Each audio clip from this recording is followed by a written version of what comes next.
Hey, it's John Goodnight. As you probably know, I'm going to discuss a student learning outcome from the English 120 syllabus. That outcome I. Outcome I is defined in the 2015 English syllabus as compose a research-based academic argument in one of various mediums and technologies by identifying, analyzing, evaluating, and synthesizing, had trouble with that one, synthesizing sources, which must include secondary sources. As you know, I'm going to give my personal definition right now. Base your argument from what you have discovered through researching credible sources. Outcome I is important because it is what makes you a credible and effective writer. By using academic-based research, you can be very effective in persuading your audience to believe what you are writing. As you know, this is our ethos in writing, the credibility.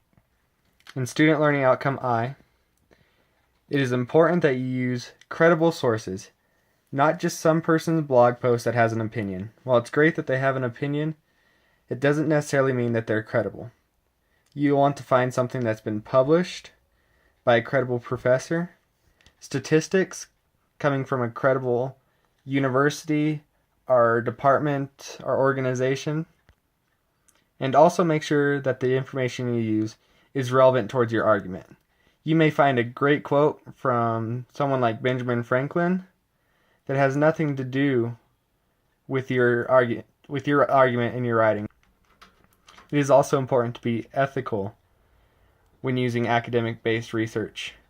A lot of people like to pick and choose certain statistics and certain parts of statistics or certain parts of quotes in order to make their papers sound more in their favor, when in all reality, that quote meant exactly the opposite of what they were talking about.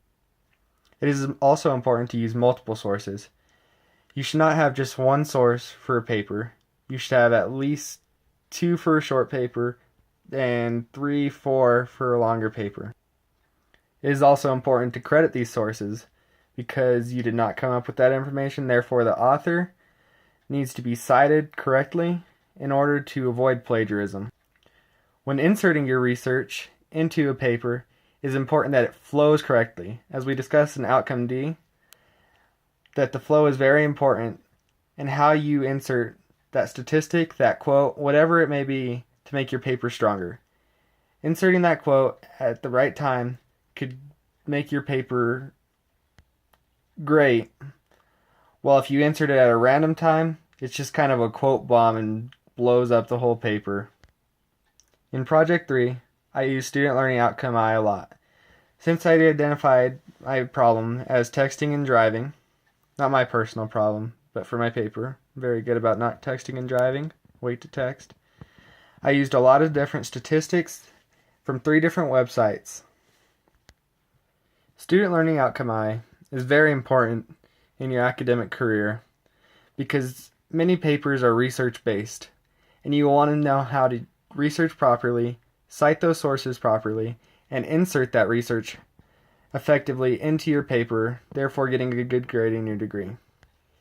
Student learning outcome I is also important in life. Your boss may want you to research a certain topic and have you use that research to write a memo, give a presentation, or just write a paper, not necessarily an academic paper, but a paper to him or her regarding the situation and what you found through your research to make the company a better company. Some struggles that I have faced in student learning outcome I is finding credible sources that aren't just people giving their opinion pretty much.